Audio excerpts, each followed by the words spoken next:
deep pink. Let's draw a proud lion. First, make a round head. Magenta purple.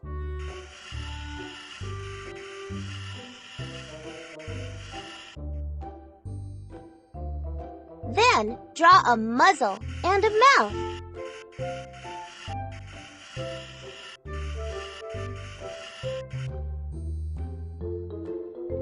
Terrific!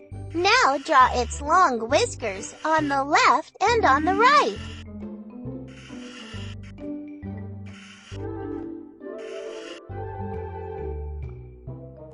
And small ears.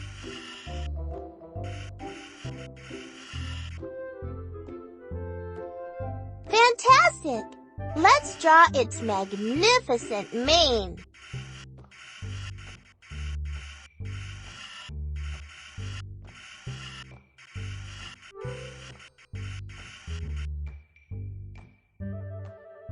Nice one! Draw the lion's body.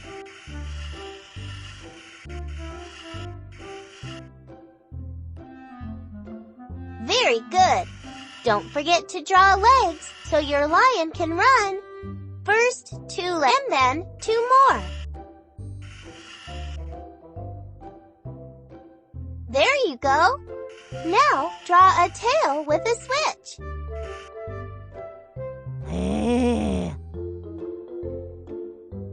Neat! What a gorgeous lion you've